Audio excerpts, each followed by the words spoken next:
ನಿಮಗಿವತ್ತು ಸೂಪರಾಗಿ ಅಣಬೆ ಮಸಾಲ ಹೇಗೆ ಮಾಡೋದು ಅಂತ ಹೇಳ್ಕೊಡ್ತೀನಿ. ಬನ್ನಿ ಹಾಗಾದರೆ ವಿಡಿಯೋನ ಸ್ಟಾರ್ಟ್ ಮಾಡೋಣ.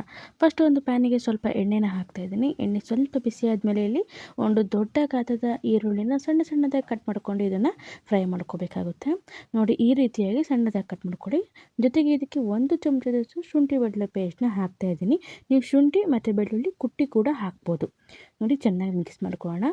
ಹಾಗೆ ಇದಕ್ಕೆ ಮೀಡಿಯಮ್ ಗಾತ್ರದ 1 ಟೊಮೆಟೊನು ಕೂಡ ಹೆಚ್ಚಿಟ್ಕೊಂಡಿದ್ದೆ, ಅದನ್ನು ಕೂಡ ಹಾಕಿಬಿಟ್ಟು ಎಲ್ಲ ಜೊತೆಯಲ್ಲಿ ಎಣ್ಣೆ ಬಿಟ್ಕೊಳ್ಳೋವರೆಗೂ ಇದನ್ನು ಫ್ರೈ ಮಾಡ್ಕೋಬೇಕಾಗುತ್ತೆ. ನೋಡಿ ನಾನಿಲ್ಲಿ ಬಳಸಿರುವಂಥದ್ದು ನಾಟಿ ಅಣಬೆ ಆದ್ದರಿಂದ ತುಂಬಾ ರುಚಿ ಇರುತ್ತೆ. ಒಮ್ಮೆ ಟ್ರೈ ಮಾಡಿ. ನೋಡಿ ಇಲ್ಲಿ ಚೆನ್ನಾಗಿ ಫ್ರೈ ಆಗಿದೆ ಈರುಳ್ಳಿ ಟೊಮೆಟೊ ಎಲ್ಲ. ನಂತರದಲ್ಲಿ ಇದಕ್ಕೆ ಮಸಾಲೆಗಳನ್ನು ಹಾಕ್ತಾ ಹೋಗೋಣ. ಫಸ್ಟಿಗೆ ನಾನಿಲ್ಲಿ ಹಾಕ್ತಿದ್ದೀನಿ ರುಚಿಗೆ ತಕ್ಕಷ್ಟು ಉಪ್ಪನ್ನ ಕೂಡ ಹಾಕ್ತಾಯಿದ್ದೀನಿ. ಹಾಗೆ ಇಲ್ಲಿ ಸ್ವಲ್ಪ ಅರಿಶಿನ ಪುಡಿ, ಹಾಗೆ ಖಾರದ ಪುಡಿ ಸ್ವಲ್ಪ ಜಾಸ್ತಿ ಹಾಕಿದ್ದೀನಿ, 1.5 ಚಮಚದಷ್ಟು ಹಾಕಿದ್ದೀನಿ. ಅರ್ಧ ಚಮಚದಷ್ಟು ಗರಂ ಮಸಾಲಾನ ಹಾಕಿದ್ದೀನಿ. ಹಾಗೆ 1 ಚಮಚದಷ್ಟು ಇಲ್ಲಿ ಕೋರಿಯಂಡ್ರ್ ಅಂದರೆ ಕೊತ್ತಂಬರಿ ಪೌಡ್ರನ್ನ ಹಾಕಿದ್ದೀನಿ. ಇದನ್ನು ಚೆನ್ನಾಗಿ ಮಿಕ್ಸ್ ಮಾಡ್ಕೋಬೇಕು. ಎಲ್ಲ ಹಸಿ ವಾಸನೆ ಹೋಗೋವರೆಗೂ ಫ್ರೈ ಮಾಡಬೇಕಾಗುತ್ತೆ. ಅಂದರೆ ನಿಮಗೆ ಗೊತ್ತಾಗುತ್ತೆ ಚೆನ್ನಾಗಿ ಘಮ ಘಮ ಅಂತ ಪರಿಮಳ ಬರುತ್ತೆ. ಅಲ್ಲಿವರೆಗೂ ಇದನ್ನು ಸ್ವಲ್ಪ ಎಣ್ಣೆಯಲ್ಲಿ ನಾವು ಫ್ರೈ ಮಾಡ್ಕೋಬೇಕು. ಇವಾಗ ನೀರು ಹಾಕೋ ಅವಶ್ಯಕತೆ ಇಲ್ಲ. ನೋಡಿ ಇವಾಗ ಕಟ್ ಮಾಡಿರುವಂಥ ಅಣಬೆನ ಹಾಕ್ತಾಯಿದ್ದೀನಿ. ಈ ರೀತಿ ಉದ್ದುದ್ದನ್ನ ಕಟ್ ಮಾಡ್ಕೊಂಡಿದ್ದೀನಿ. ನಿಮಗೆ ಯಾವ ಸೈಜ್ ಬೇಕೋ ಆ ಸೈಜಲ್ಲಿ ಮಾಡ್ಕೋಬೋದು ನೀವು. ಇವಾಗ ನೋಡಿ ಮತ್ತೆ ಬರ್ತಾ ಇದು ನೋಡಿ ಇಷ್ಟು ಜಾಸ್ತಿ ಕಾಣ್ತಿದೆಯಲ್ಲ, ಕಡಿಮೆ ಆಗ್ತಾ ಹೋಗುತ್ತೆ. ನಾವು ಸೊಪ್ಪು ಪಲ್ಯ ಎಲ್ಲ ಮಾಡಿದಾಗ ಹೇಗೆ ಕಡಿಮೆ ಆಗುತ್ತೆ ಅದೇ ರೀತಿ ಕಡಿಮೆ ಆಗುತ್ತೆ. ಇವಾಗ ನೋಡಿ ಚೆನ್ನಾಗಿ ಮಿಕ್ಸ್ ಆದಮೇಲೆ ಇದಕ್ಕೆ ಚೂರು ನೀರನ್ನು ಹಾಕ್ತಿದ್ದೀನಿ. ಯಾಕಂದರೆ ಅಣಬೆ ಕೂಡ ನೀರು ಬಿಟ್ಕೊಳ್ಳುತ್ತೆ.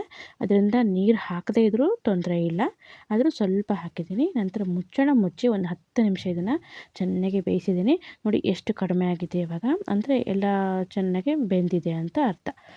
ಇವಾಗ ಇದಕ್ಕೆ ಮೇಲಿಂದ ಸ್ವಲ್ಪ ಕೊತ್ತಂಬರಿ ಸೊಪ್ಪು ಹಾಕಿಬಿಟ್ರೆ ರುಚಿಯಾದ ಅಣಬೆ ಮಸಾಲ ರೆಡಿ ಆಗುತ್ತೆ.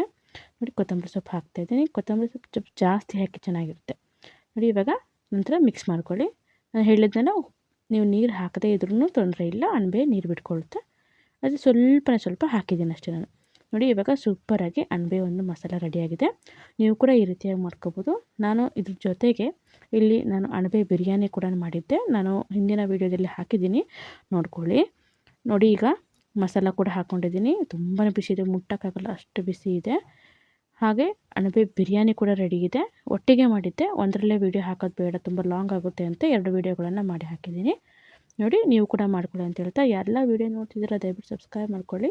ಹಾಗೂ ಫೇಸ್ಬುಕ್ ಮತ್ತು ಇನ್ಸ್ಟಾಗ್ರಾಮಲ್ಲಿ ನೋಡ್ತಿರೋರು ಫಾಲೋ ಮಾಡ್ಕೊಳ್ಳಿ. Thank you, bye.